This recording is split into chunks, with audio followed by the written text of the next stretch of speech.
갈라디아 4장 8절에서 11절 다 찾았으면 같이 한번 보도록 합니다. 할렐루야. 오늘도 함께 나와서 예배할 수 있도록 또 인도하신 하나님께 참 감사를 드립니다. 지난주 설교 말씀 제목 기억납니까? 하나님의 양자. 지난주에는 하나님의 양자라는 그런 제목이었죠. 하나님의 양자는 하나님과 새로운 관계를 맺고 하나님을 아빠로 부르는, 아빠 아버지라고 부르는 사람이다 라는 것들을 말씀드렸고, 또 두 번째 하나님의 양자는 하나님의 나라를 상속받는 사람이다. 그래서 우리는 하나님께 속한 것들에 관심을 갖고 살아가는 하나님의 자녀들이 되어야 된다라는 그런 사실들을 이렇게 나눴습니다.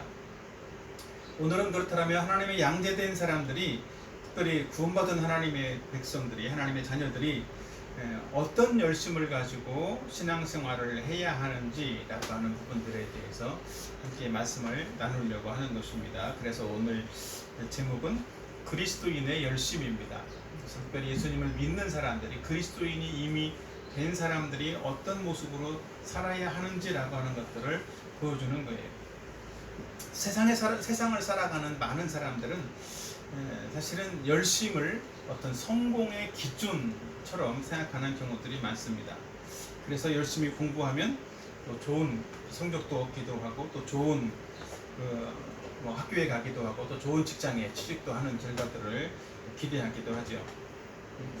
그래서 설교를 준비하다가 열심히 살았던 한 사람, 좀 처음에는 좀 쉽지 않은 어려운 가운데 있기도 했지만 열심히 노력하고 열심히 해서 정말 대성공한 사례를 찾아봤어요.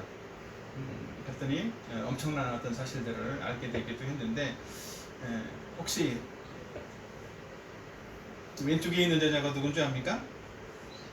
왼쪽에 있는 여자가 조앤 캐슬링 롤링이라는 작가예요. 해리포터를 쓴 작가인데, 이 여자는 평범한 가정에서 태어났다라고 해요. 그래서 대학을 졸업하고 이제 그 비정규직으로, 정직원도 아니고 비정규직으로 통역하는 일하고 비서 일을 하다가 어느 정도 조금 하다가 아마 그 일도 잘렸는가 봐요. 그래서 좀 어떻게 또 하다가 방송국 기자를 만나서 또 결혼하게 되었는데, 이 방송국 기자였던 이 남편이 너무 폭력성이 많아가지고 이 여자를 늘 이제 폭행을 했는가 봐요. 그래서 남편의 폭력에 시달리다 못해서 결국은 이제 이혼을 하게 되었고, 이제 아이를 데리고 아마 이혼을 해서 나왔는가 봐요. 근데 아이를 키우기에 분유값도 없어가지고 분유를 타서, 물에다가 분유를 타서 아기를 줘야 되잖아요. 근데 그렇게 할 수도 없어서 아기한테 맹물을 그냥 생수만 먹일 정도로 그런 애도 있었다고. 그래서 그렇게 가난하게 살아서 정부에서 정부 보조금을, 지금 우리나라 돈으로 생각하면 한 10만 원 정도 되는 돈이라고 하는데, 그 정부 보조금을 받으면서 살았다라는 거죠. 그러던 중에 이제 해리포터를 집필하게 되었다라고 해요. 해리포터를 얼마 동안 이제 집필을 하면서 해리포터를 출간을 하고 4년 만에 드디어 이제 폭발적인 인기를 얻게 되었는데, 해리포터가 전 세계에 거의 70여 개 정도의 언어로 번역되었다라고 합니다. 그래서 세계에서 역사상 가장 많이 팔린 베스트셀러 책이 되었다라고 하고, 또 세계에서 가장 많은 소득을 올린 작가가 되었다라고 합니다. 세계 전 세계에서 책을 써서 돈을 번 사람 중에서 최고라는 얘기죠. 그리고 전 세계에서 가장 많은 수익을 낸 영화 시리즈로 기록되기도 했다라고 그래요.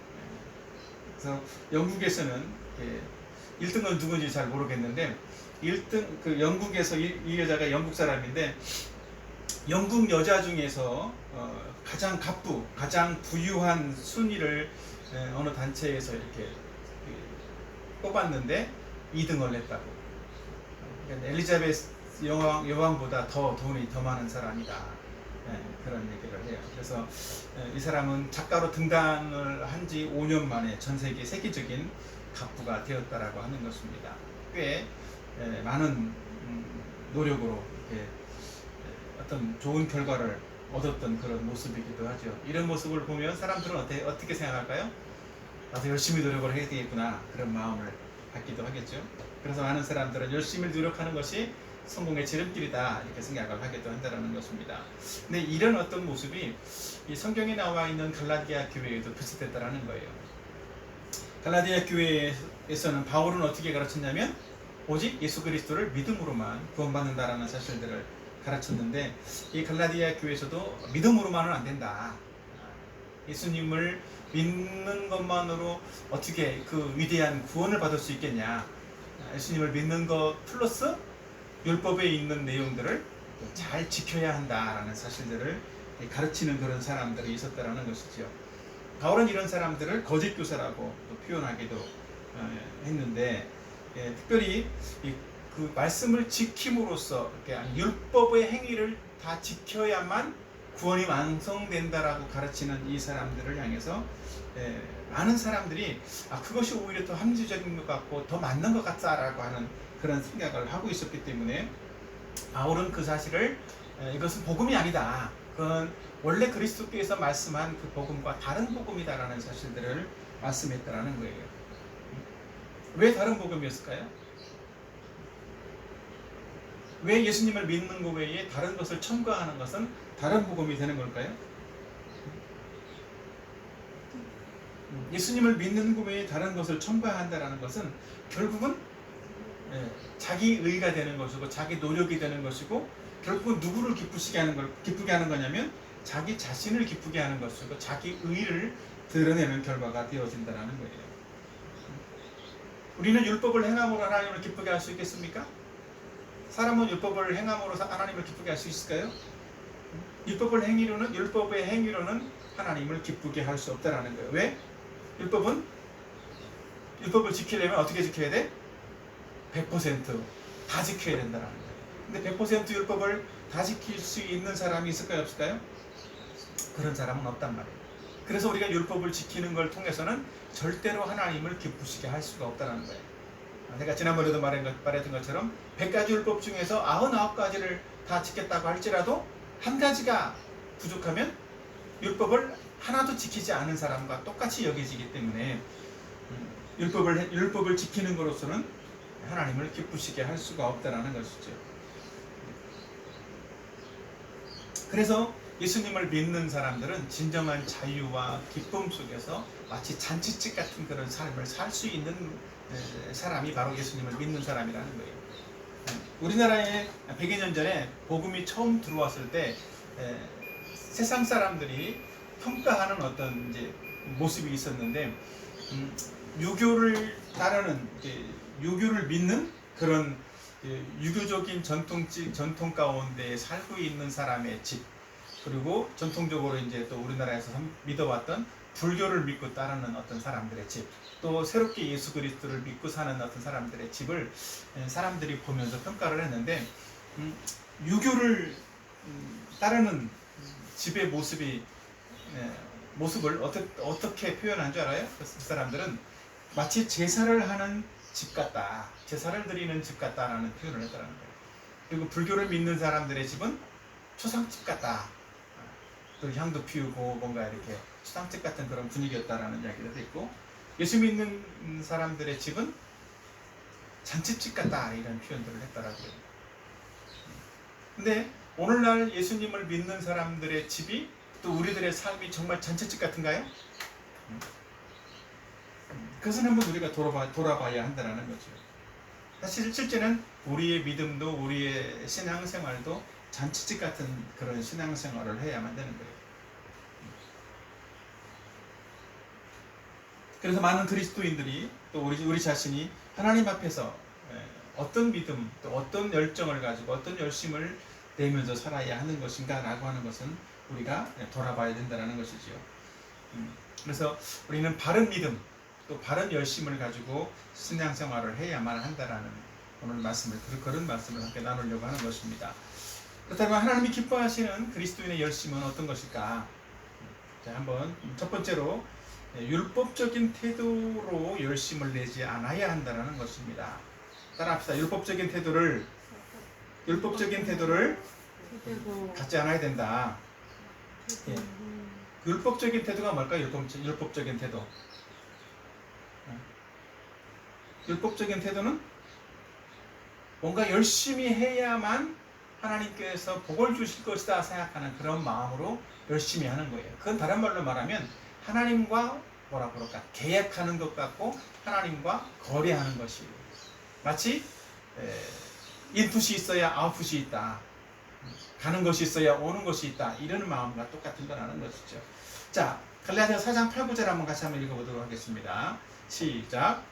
그러나 너희가 그때에는 하나님을 알지 못하여 본질상 하나님이 아닌 자들에게 종노릇 하였더니 이제는 너희가 하나님을 알 뿐 아니라 더욱이 하나님이 아신 바 되었거늘 어찌하여 다시 약하고 천박한 초등학문으로 돌아가서 다시 그들에게 종노릇 하려 하느냐. 예.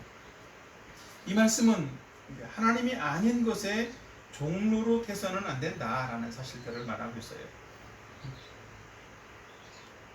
여기서 율법적인 태도라는 사실은 율법을 지키는 이 사람들은 갈라디아 사람들은 율법을 지키는 어떤 지킴으로써 구원이 완성된다라고 믿었기 때문에 또 그렇게 살고 있었기 때문에 또 그런 어떤 뭔가 하나님께 열심히 해서 율법을 다 지킴으로써 하나님이 주시는 어떤 복과 구원의 은혜를 받아 누리겠다라고 하는 그런 것이 바로 율법적인 태도라는 거죠. 그런 열심은 하나님을 기쁘시게 할 수가 없고 구원받을 수도 없다라고 하는 것이죠. 사실은 이 율법이라고 하는 것은 당시의 모든 사람들도 그랬지만 우리가 예수님을 믿기 전에도 율법적인 태도를 가지고 살아왔다라는 거예요. 그래서 율법의 어떤 법에 매여져서 법의 종노릇하는 그런 사람이 되었다라는 것이지요. 우리도 어때요? 예수님을 믿기 전에 어떤 삶을 살았어요? 뭔가 열심히 하면 좋은 결과를 얻는다라는 그런 생각을 하게 됐죠. 근데 바울은 이런 것을 무엇이라고 말하고 있어? 천박한 초등학문이다 라고 비유를 하고 있어요. 초등학문이 뭐예요? 초등학문? 우리가 초등학교에서 배우는 그런 학문, 아주 기초적인 학문을 말하는 거죠.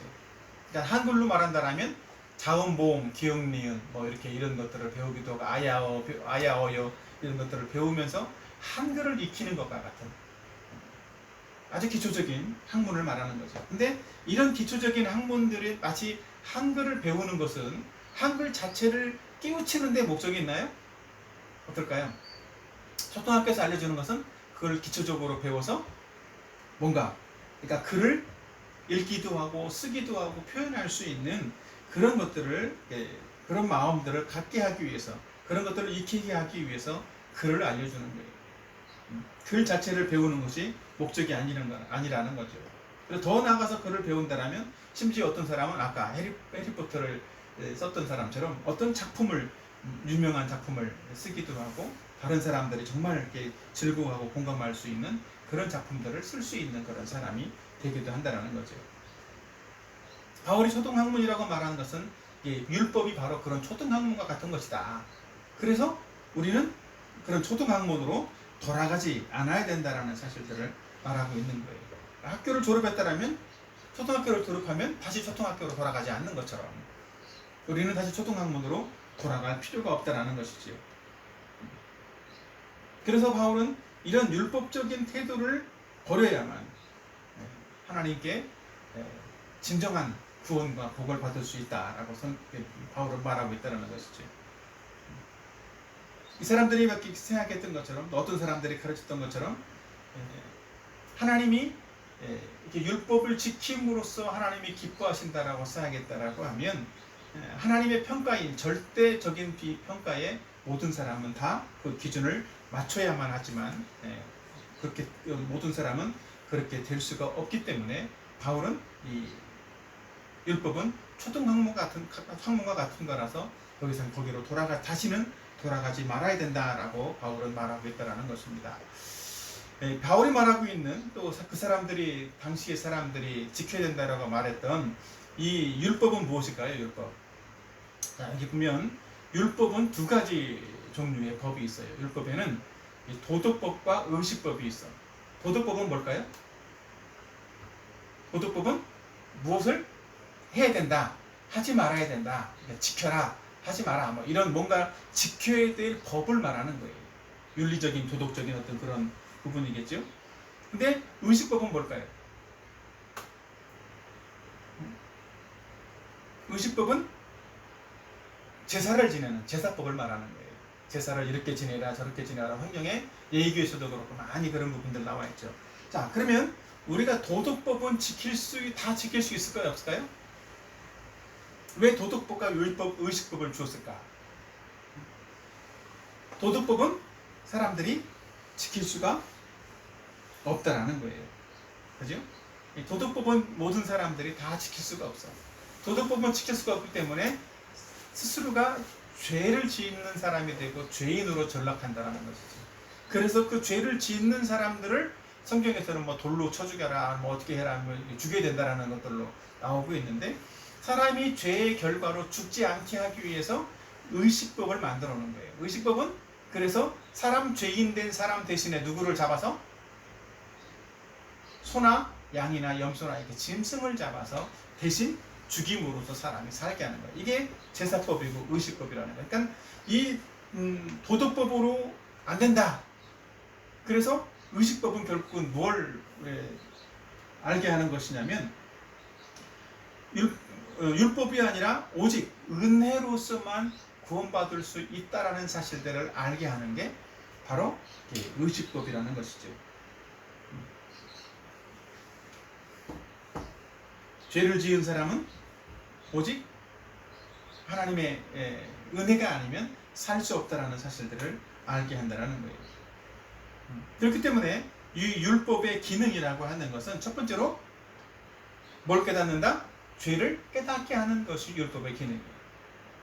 두 번째로는 나는 은혜가 아니면 살 수 없다라고 하는 은혜의 필요성을 깨닫게 하는 것이 율법의 기능이라는 것이죠.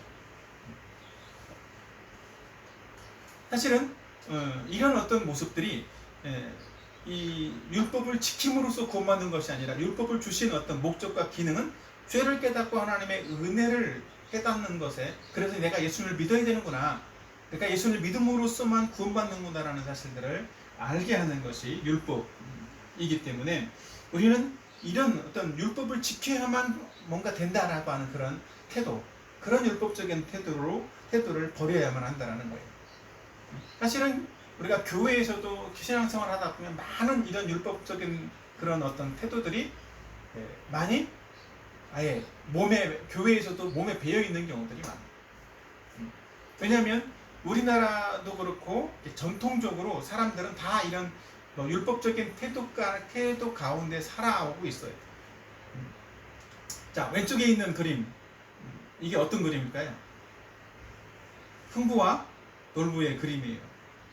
제비를 도왔을 뿐인데 웬 금은부화냐, 박을 탔더니 금은부화가 쏟아져. 근데 그래서 욕심이 나서 놀부는 어떻게 했죠?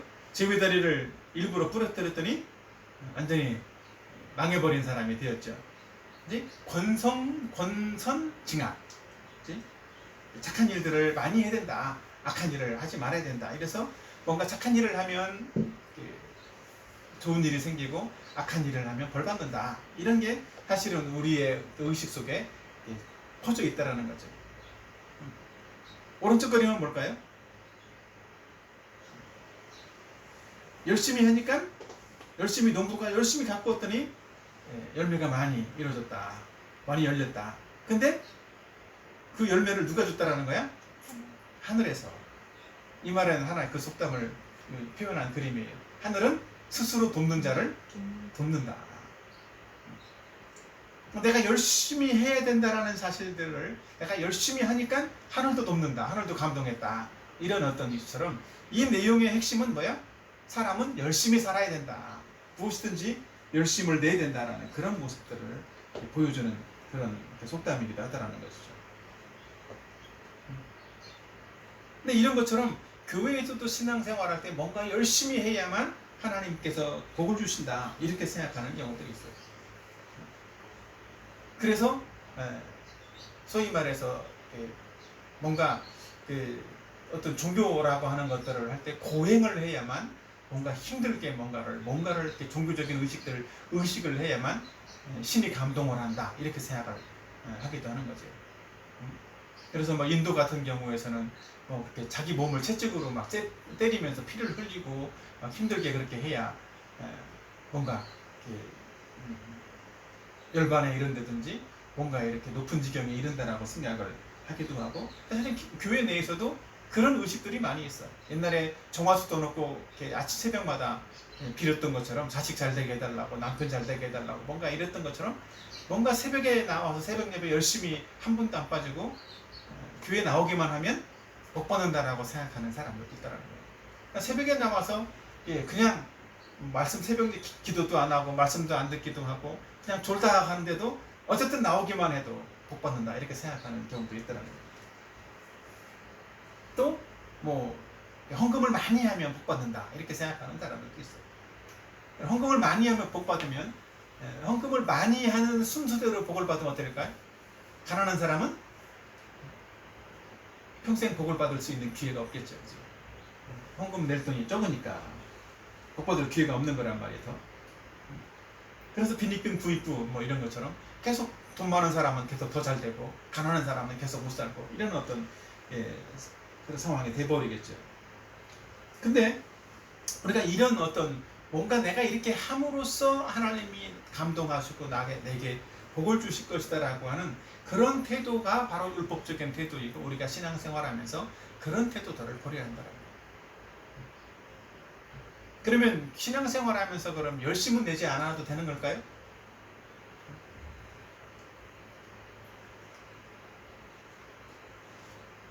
신앙생활하면서도 하나님은 성경에 보면 하나님은 열심히 있는 분이시다라고 성경은 실제로 표현하고 있어요. 그래서 우리에게도 열심을 내라 이렇게 말씀하고도 있다는 것이죠. 열심을 내야 되는데 순서가 잘못되면 안 된다는 거예요. 어떤 순서? 열심을 해서 복을 받겠다는 것이 아니라 하나님이 보시신 복과 은혜에 감사해서 열심을 내는 그런 사람이 되어야 된다는 것이죠. 그러니까 하나님의 은혜가 먼저고 하나님이 주신 복이 먼저고 내가 하나님께 열심을 내는 것이 그 다음이라는 것이죠. 이것이 순서가 잘못돼 버리면 아무리 우리가 열심을 내서 하나님을 섬긴다라고 할지라도 하나님은 네가 나한테 한 게 뭐 있냐라고 말씀을 하실 거라고. 하나님과 아무런 상관이 없는 그런 열심이 될 수 있는 거예요. 그건 단지 자기 공로일 뿐이고 자기 자랑일 뿐이라는 것이죠.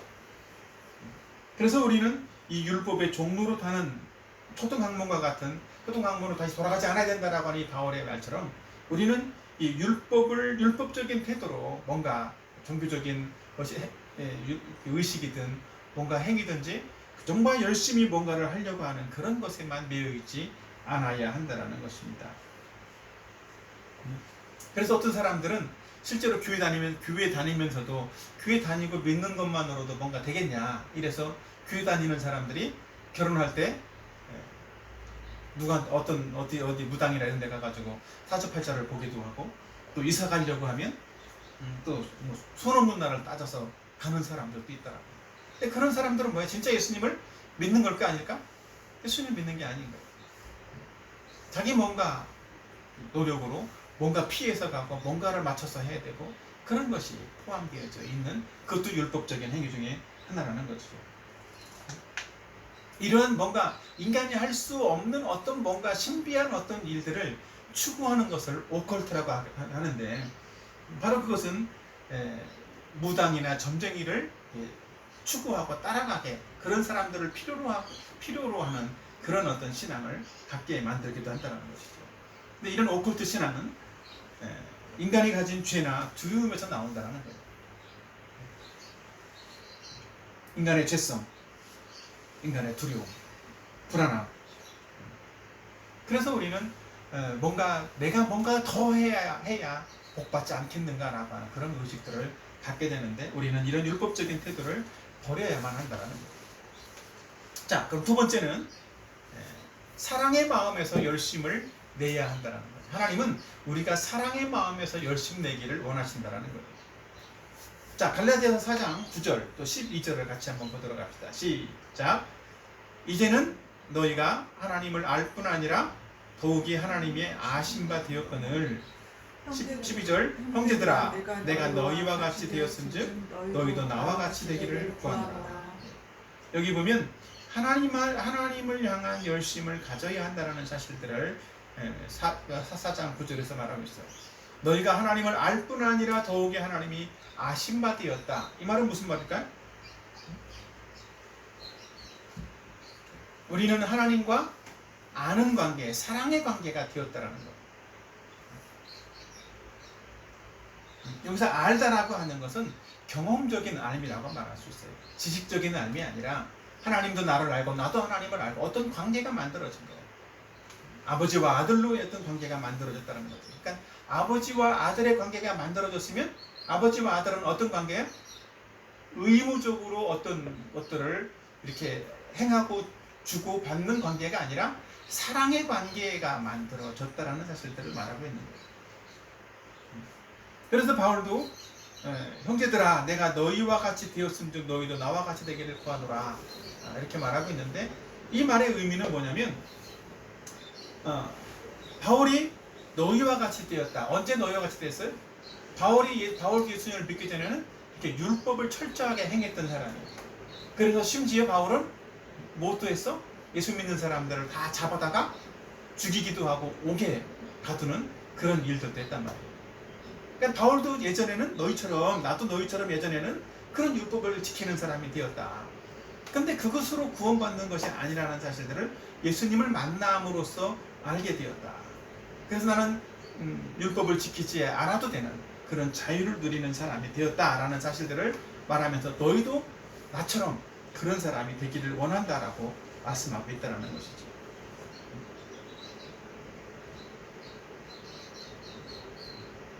바울이 말하고 있는 것들은 바울은 마치 이렇게 열심히 뭔가를 해야 내가 하나님을 향해서 하나님께 드리는 것이고 하나님을 섬기는 것이다라고 생각을 해왔다라는 거죠. 근데 그것은 우리가 하나님을 뭔가 열심히 해서 하나님을 정말 섬기는 것이 가능할까요? 불가능할까요? 그건 불가능하다라는 거예요. 원래 사실은 섬김은 애기와 아빠로 말한다라면 애기가 아빠를 섬겨요? 아니면 아빠가 애기를 섬길까? 어느 쪽이 맞는 것 같아? 섬김은 자녀가 부모를 섬기는 것이 아니라 원래는 부모가 자녀를 섬겨주는 거예요. 우리는 그런 섬김을 받으면서 자라왔어요. 부모는 죽을 때까지 자녀를 섬기며 산단 말이죠. 부모의 섬김에 비하면 자녀들이 뭔가 조금 부모의 말을 잘 듣는 것도 있지만 그거는 사실은 빙산의 일각의 정도 불과할 수밖에 없다는 것이죠.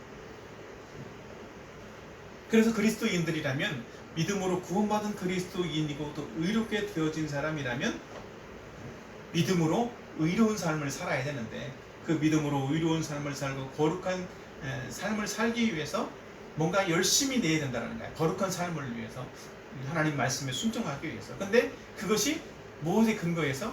하나님의 사랑의 근거에서 열심을 내는 사람이 된다는 거예요. 그러니까 하나님이 나를 사랑하시기 때문에 내가 그 사랑을 받았기 때문에 나도 하나님을 사랑하는 마음으로 말씀에 순종하는 그런 열심을 내야만 한다는 것이죠. 그런 말씀이 요한복음 14장 21절에 나오고 있어요. 같이 한번 큰 소리로 같이 한번 요한복음 14장 21절 말씀을 같이 한번 읽어보도록 합시다. 시작. 나의 계명을 지키는 자라야 나를 사랑하는 자니 나를 사랑하는 자는 내 아버지께 사랑을 받을 것이요 나도 그를 사랑하여 그에게 나를 나타내리라. 이 말씀 우리가 잘 알고 있는 말씀이죠. 그죠? 어떤 사람이 하나님을 사랑하는 사람이라고 그랬어? 하나님의 계명을, 나의 계명을, 예수님의 계명을 지키는 사람이 예수님을 사랑하는 사람이다 라고 말씀을 하고 있다는 것이죠. 우리는 예수님을 사랑합니다 라고 말하면서 예수님 말씀에 순종하지 않으면 사랑합니다 라고 하는 그 말은 뭐라고? 거짓말이다 라는 거죠. 우리는 사랑 때문에 순종하는 사람이 되어야 돼요. 예수님을 사랑하기 때문에 예수님의 말씀대로 하나님의 뜻대로 행하는 그런 사람이 되어야만 한다는 것이죠. 세상에서도 마찬가지지만 사람을 움직이는 가장 큰 힘은 바로 사랑이라는 거예요. 사람이 움직일 수 있는 것, 뭔가 행동으로 마음이 움직이고 행동이 움직일 수 있는, 몸이 움직일 수 있는 것은 사랑이라는 거죠. 그래서 하나님을 사랑하지 않으면 절대로 신앙생활에서 열심을 낼 수가 없는 거예요. 우리도 누군가 사랑하는 사람이 생겼어. 그러면 그 사랑하는 사람의 말을 절대적으로 들어주기를 원하는 그런 마음이 생긴다는 거예요. 그 사랑하는 사람이 말이라면 무엇이든지 내가 해주겠다, 해주고 싶다, 내가 힘이 되는 대로 해주겠다라는 그런 마음을 갖게 된다는 것이죠. 근데 이런 사랑이 없이 행하는 열심은 다 무엇이다? 율법적인 태도라는 거예요. 억지로 하게 되고 또 열심히 해도 자기 자랑을 하게 되고 자기 공로를 내세울 수밖에 없다는 것이죠. 자, 마태복음 5장 17절도 한번 같이 한번 읽어보도록 합시다. 마태복음 5장 17절 다 같이 시작. 내가 율법이나 선지자를 폐하러 온 줄로 생각하지 말라. 폐하러 온 것이 아니요 완전하게 하려 합니다. 예. 아까 앞에서 율법에 대한 얘기를 했는데 예수님이 오셨기 때문에 율법은 다 폐해지고 없어진 걸까요? 그것이 아니라는 거죠. 예수님도 율법을 폐하러 오신 분이 아니라고 말씀했어요. 반대로 뭐하러 오셨다고? 완전하게 하기 위해서 오신 분이시다라는 것이죠. 예수님은 율법이 이제 율법 시대가 지나갔으니까 율법은 필요 없다라고 말하지 않는다는 것이죠.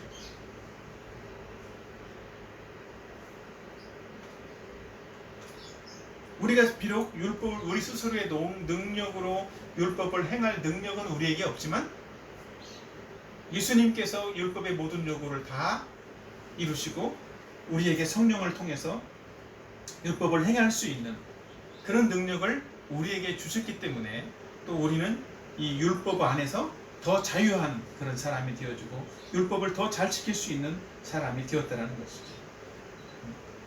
예수님은 율법의 마침표가 되셨다. 우리의 죄값을 다 갚아주심으로써 우리를 의로운 사람이 되어지게 하고 또 우리는 의로운 삶을 또 거룩한 삶을 살 수 있도록 만들어 주셨다는 것이죠. 그래서 우리에게 성령을 보내주신 거예요. 성령을 통해서 그런 신과 또 하나님께 순종할 수 있는 또 율법을 따라 지켜 살 수 있는 그런 삶을 살도록 해주신 거라는 것이죠. 믿는 사람에게 율법은 뭘까요? 믿는 사람이 왜 율법을 지켜야 될까? 율법은 믿는 사람들에게는 거룩해지는 어떤 도구이고 수단인 거예요. 의로운 삶, 의롭게 되어진 사람이 거룩게 되어진 하나님의 자녀들이 거룩한 삶을 살 수 있고 하나님을 닮아갈 수 있고 예수님을 닮아갈 수 있는 그런 모습이 가능하게 만들어져가는 것이 바로 주신 율법이고 계명이라는 거예요.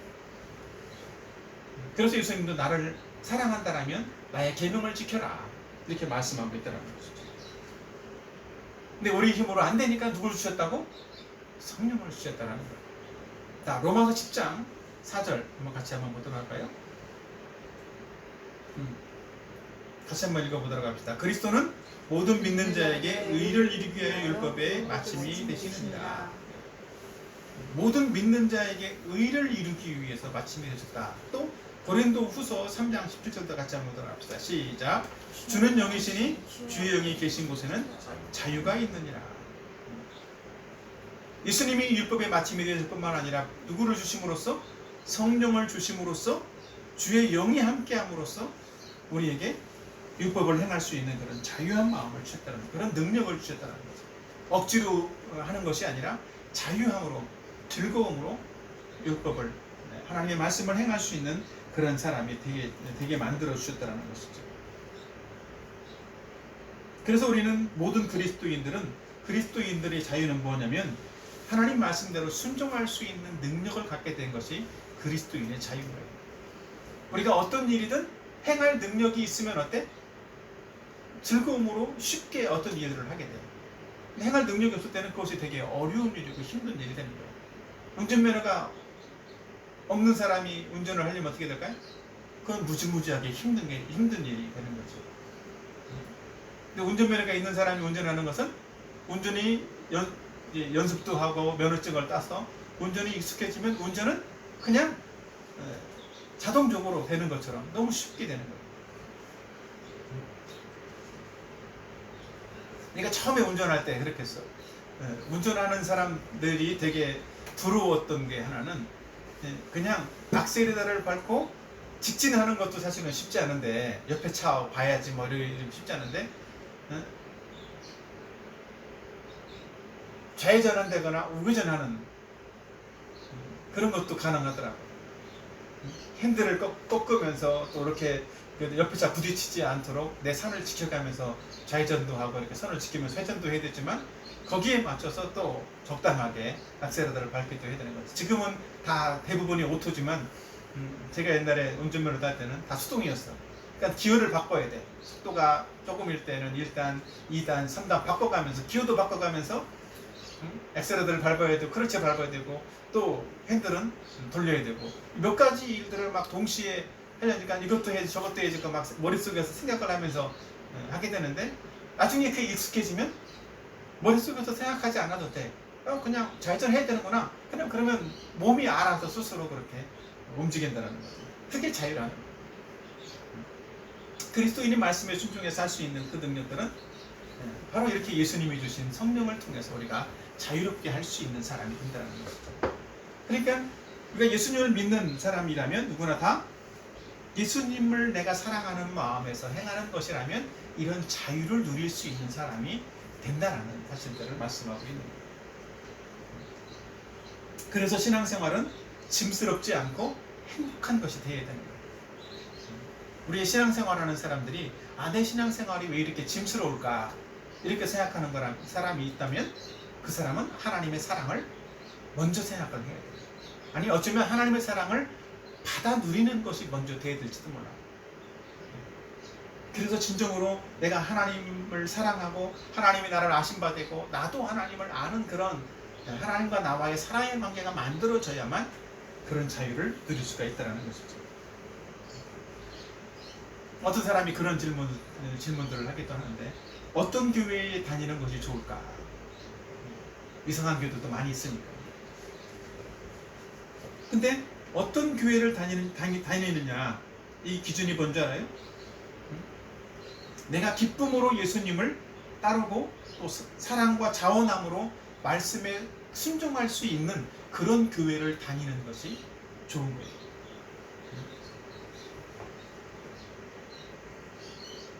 자원함으로 말씀에 순종할 수 있는 목사님의 말씀에 그 교회에서 가르쳐주는 그 말씀들에 자원함으로 순종할 수 있고 기쁨으로 예수님을 따라올 수 있는 그런 교회. 그래야 진정한 자유를 누리는 신앙생활이 되어지는 것이고 행복한 신앙생활이 될 수 있다는 것이죠. 그래서 우리도 제자훈련을 하고 있지만 사실은 제자훈련은 누구를 따르는 게 제자훈련이에요? 나를 따라오너라 라고 말씀하신 그 예수님을 따라가는 것이 제자훈련인 거예요. 그러니까 사람을 어떻게 보면 교회의 어떤 방침을 따른다든지 심지어 어떤 교회 목사님을 따르는 것이 제자훈련이 아니라는 거예요.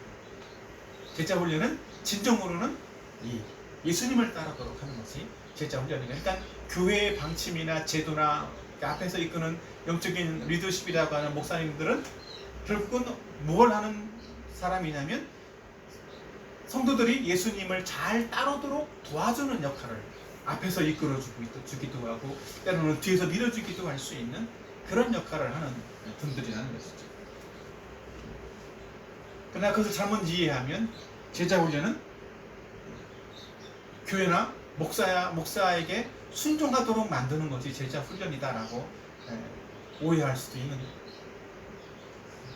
그러나 사람에게 순종하고 또 사람을 따라가다 보면 그것이 때로는 율법적인 태도로서 이상하게 만들어지는 예수님을 따르는 길이 아닌 다른 길로 갈 수도 있다는 것이죠. 그래서 성경이 무엇이라고 말씀하는지를 보기도 하고 또 그 말씀 가운데 내가 진정으로 자유한 어떤 삶을 살고 예수님을 사랑으로 말씀에 순종할 수 있는 그런 사람이 될 수 있도록 만들어 나가는 일, 그것이 제자훈련이고 또 그런 사람이 되어진다라고 하면 그런 교회는 예수님을 향해서 어떤 마음을 가질까? 더 기쁨으로 내가 더 많이 순종할 수 있는, 더 많이 헌신하고 더 많이 열심을 낼 수 있는 것이 무엇일까? 이것을 스스로 자기 마음속에서 찾게 되어 있어요. 그렇지 않으면 내 교회 가면 몇 시간 하라고 하는 게 많은 거야 이러면서 뭔가 안 하고 싶은 것들이 점점 늘어나겠죠. 그러나 우리가 진정으로 예수님을 따르는 사람이 된다면 더 많은 열심으로, 더 기쁨으로, 더 자원함으로 예수님 말씀에 순종하고 예수님 말씀에 따를 수 있게 될 것입니다. 이런 마음으로 예수님을 섬기는 저와 여러분 되길 바랍니다.